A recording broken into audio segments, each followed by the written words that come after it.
Olá, graça e paz da parte de nosso Senhor e Salvador Jesus Cristo, amém? Seja bem-vindo. Você está no canal Beicer Fé, Escola Bíblica à Distância. Caso você deseje, você pode acessar este comentário e as referências das obras consultadas em PDF no site do canal e utilizar os infográficos das lições para incrementar e dinamizar a sua aula. Também oferecemos lições especiais para crianças e juniores. O link está na descrição deste vídeo. Nós estamos estudando a revista Palavra e Vida da Convenção Batista Fluminense, cujo tema central para esse trimestre é Isaías, o Evangelho do Antigo Testamento. Na aula de hoje, a lição de número 3, o tema será o livro do Emanuel. Como visto na segunda lição, os primeiros capítulos abordam os primeiros momentos do ministério profético de Isaías, onde o julgamento divino se aproxima devido à falha de Judá em seguir os termos da aliança mosaica. Judá, como exemplo de desobediência, rejeitou a revelação divina.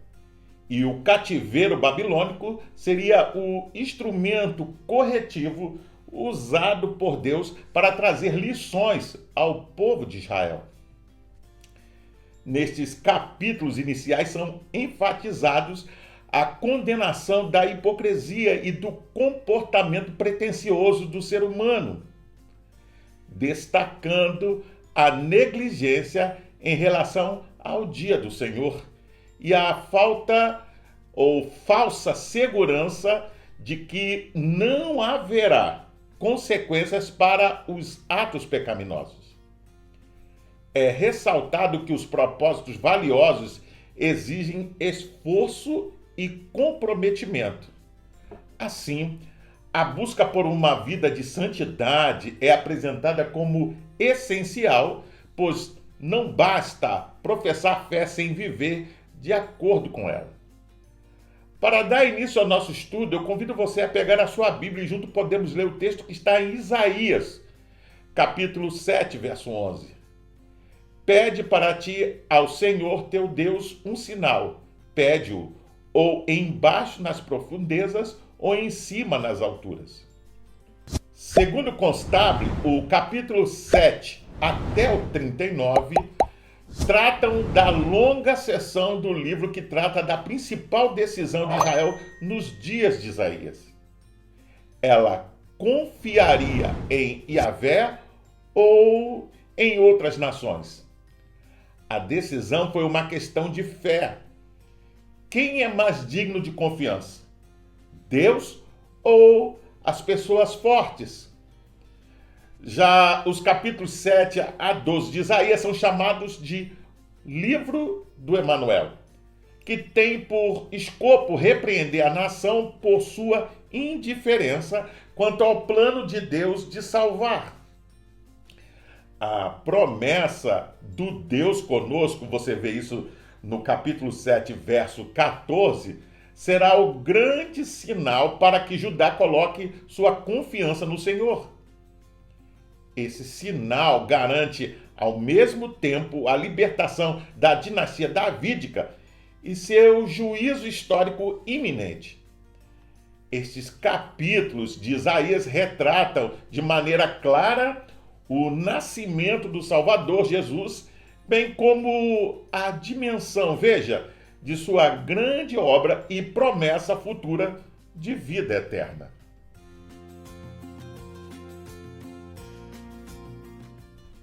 Para uma melhor compreensão da situação geopolítica de Israel na época do profeta Isaías, 2 mapas serão apresentados aqui e estarão disponibilizados no site do canal para você baixar. A chamada Guerra Sírio-Efraimita ocorreu no período que vai de 735 a 732 a.C. A questão central era como países pequenos, por exemplo, como Síria, Israel e Judá, iriam lidar com a iminente expansão dos assírios. Rezim e Peca, reis da Síria e Israel, desejavam unir forças com Acais, que era o rei de Judá, para impedir, podemos dizer assim, os assírios de avançarem. Mas Acais recusa. Então, eles decidem marchar contra ele. Você pode ver isso no capítulo 7, verso 1 e 2. A fim de encorajar o rei e fortalecer sua fé, Isaías oferece um sinal, que é recusado por Acais, pois havia decidido confiar na Assíria. O Senhor, no entanto, lhe envia um sinal. Uma virgem iria conceber e dar à luz um filho e chamá-lo de Emanuel. Antes de continuar, vamos ler a Bíblia em Isaías, capítulo 7, verso 14 ao 16. Portanto, o mesmo Senhor vos dará um sinal. Eis que a virgem conceberá e dará à luz um filho, e chamará o seu nome Emanuel. Manteiga e mel comerá, quando ele souber rejeitar o mal e escolher o bem. Na verdade, antes que este menino saiba rejeitar o mal e escolher o bem, a terra que te enfadas será desamparada dos seus 2 reis.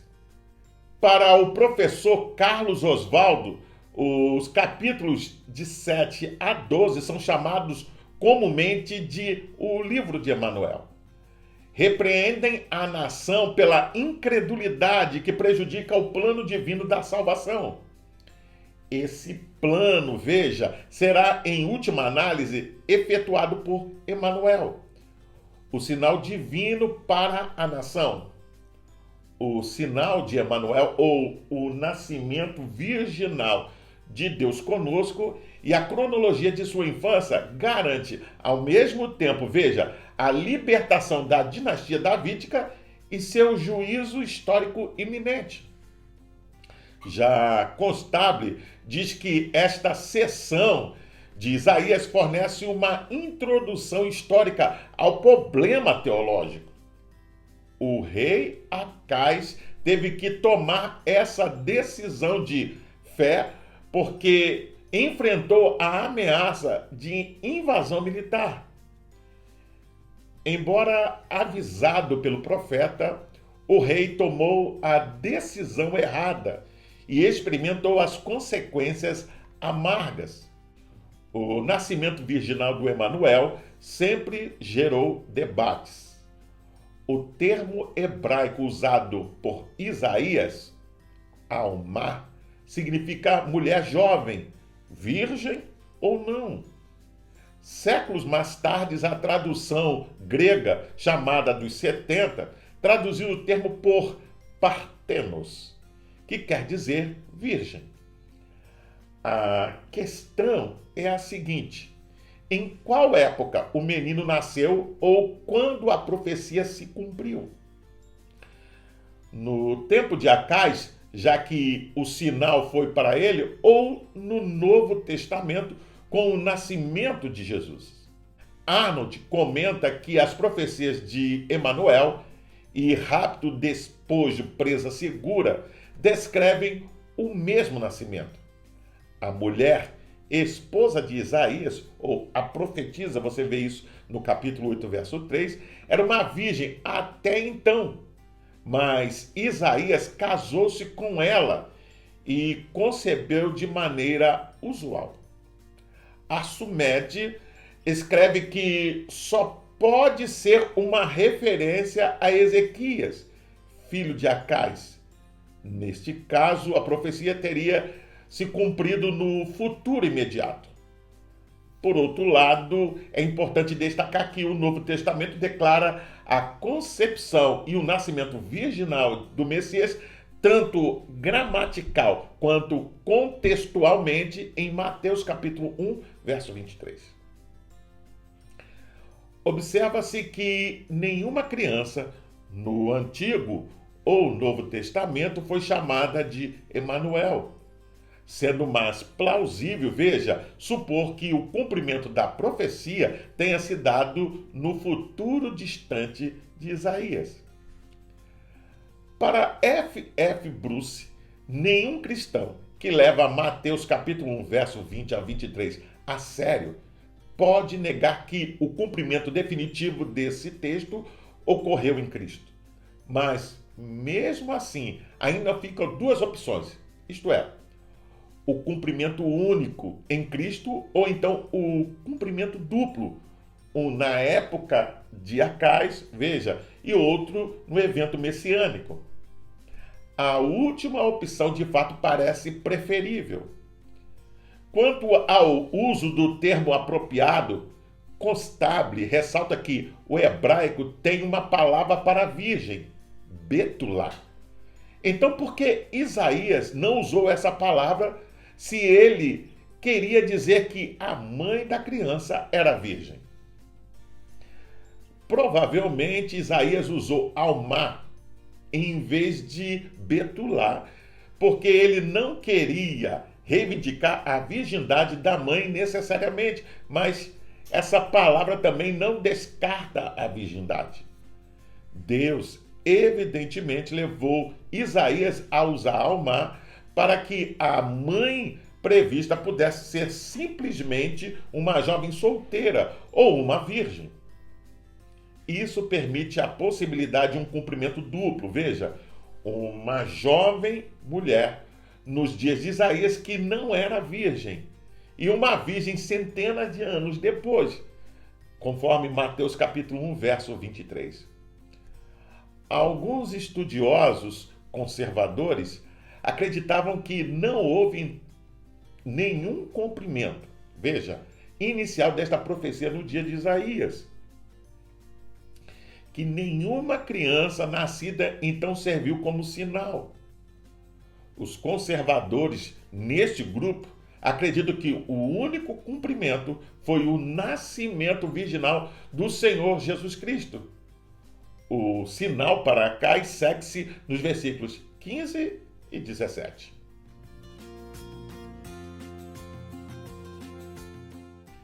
A instrução de Deus a Isaías para escrever uma profecia em uma tábua, simbolizando que a mensagem divina é clara e deve ser registrada para que todos possam ver, revela o juízo iminente do Senhor e serve como um testemunho contra a infidelidade do povo. O nome do filho do profeta aponta para o sinal do juízo, que virá e indica que a invasão da Assíria será rápida e devastadora.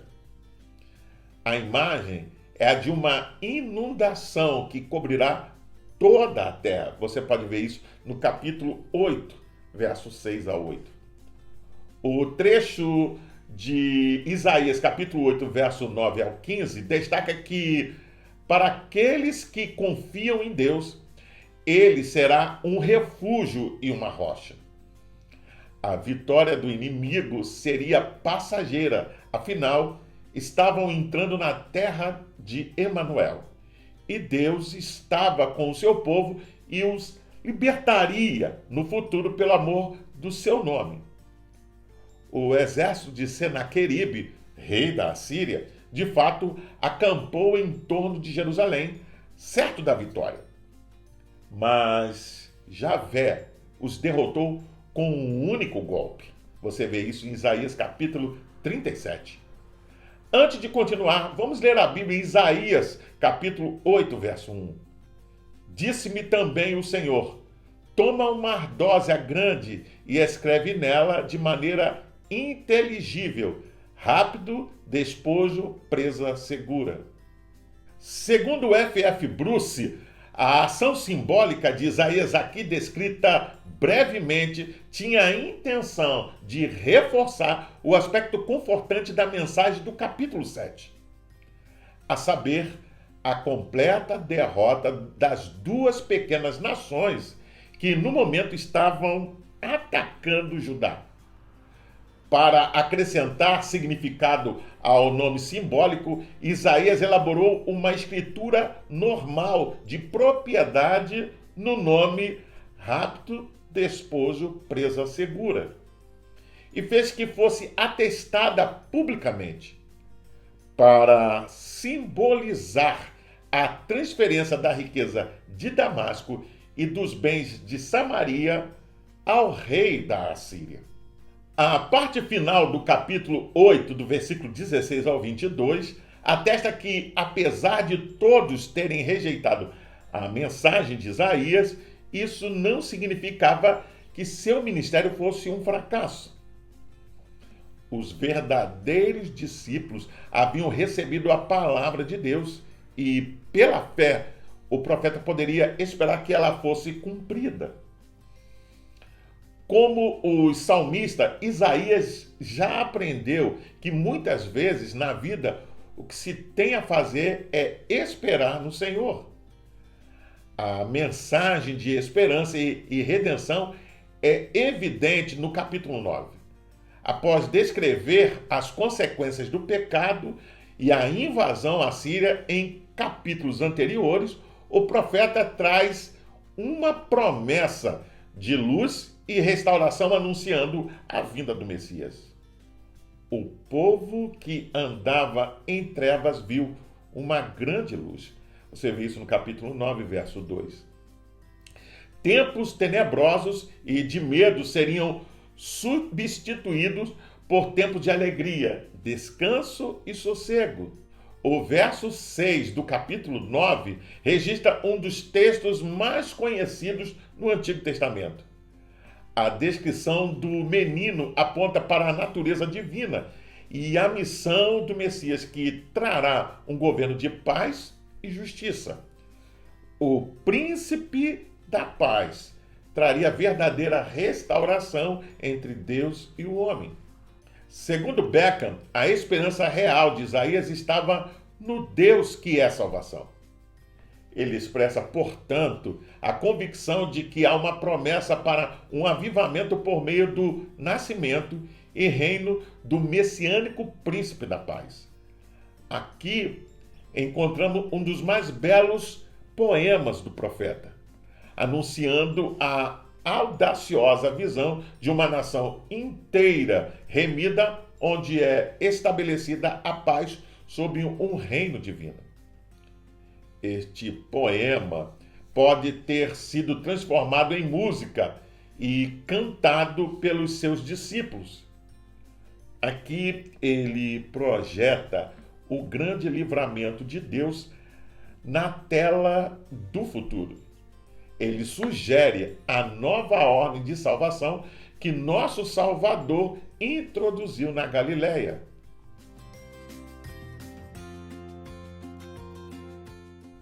O trecho de Isaías, capítulo 9, verso 8, até o 10, verso 34, registra profecias contra o reino de Israel e a Síria.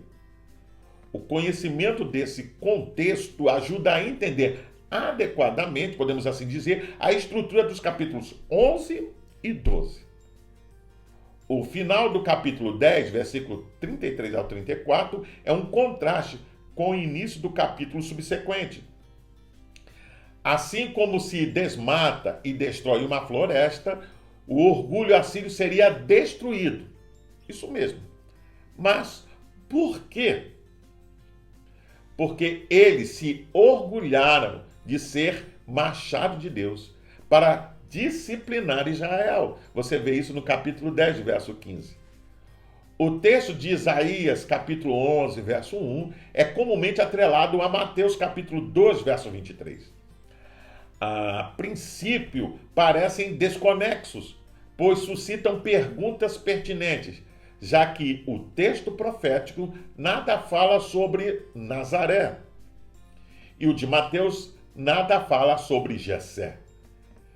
Teria Isaías profetizado errado? O que você acha? Teria o evangelista Mateus se equivocado na referência do Antigo Testamento? Se Jesus nasceu em Belém, por que é chamado de Jesus de Nazaré? Antes de continuar, vamos ler a Bíblia em Isaías, capítulo 11, verso 1. Do tronco de Jessé sairá um rebento, e das suas raízes um renovo. Precisamos relembrar que Jesus quando ainda era bebê, Maria e José, após uma revelação dada em sonhos por parte do Senhor, você vê isso em Mateus capítulo 2, verso 22, decidiram se mudar para Nazaré, uma pequena cidade agrícola da Galileia. Surge aqui uma pergunta: por quê? Essa aldeia não tinha uma história bíblica ilustre, nem era um centro de estudo rabínico. O Evangelho de Mateus nos dá a resposta ao afirmar que eles foram habitar em Nazaré para que se cumprisse o que lhe fora dito por intermédio dos profetas. Ele será chamado Nazareno. Você vê isso em Mateus capítulo 2, verso 23. Como se pode observar, os autores bíblicos fizeram um jogo de palavras difícil para nós, mas não para os leitores da época. A palavra no hebraico é netzer, que significa broto, descendente. Essa palavra rima e é a raiz da palavra Nazerat, que significa o que é protegido, guardado ou separado. Segundo o Instituto Israel de Estudos Bíblicos, a chave para responder a essas questões está no livro de Isaías, o maior dos profetas hebreus. 700 anos antes de Cristo, Isaías descreveu a tribo de Judá como uma grande árvore que seria podada. Um ramo surgirá do tronco de Jessé e das suas raízes brotará um renovo. Você vê isso em Isaías capítulo 11, verso 1. Isso se refere ao Messias.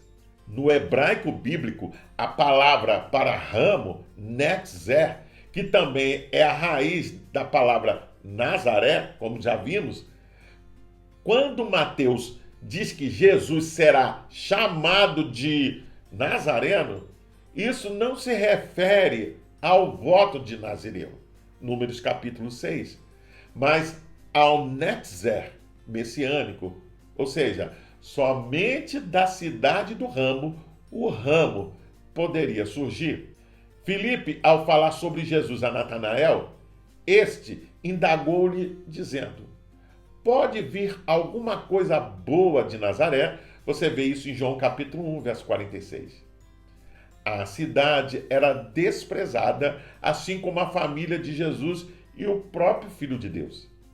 Não se pode desprezar ou ignorar os pequenos começos, afinal, a grandeza do Senhor nem sempre se manifesta em conformidade com a grandeza dos homens. A Bíblia nos revela algo precioso. Jesus é nazareno não porque nasceu na pequenina cidade.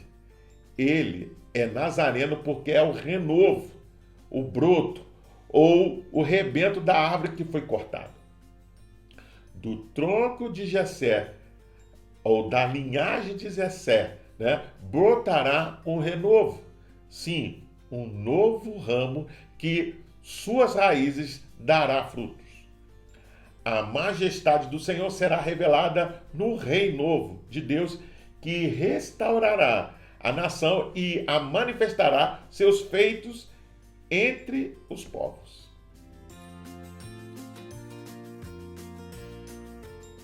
Por fim, o livro do Emanuel revela a forma como Deus cria e expressa o seu tipo de grandeza.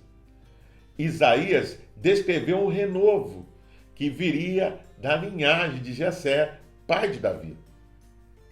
O Espírito do Senhor daria a ele o poder de liderar as nações e proporcionar paz a todos.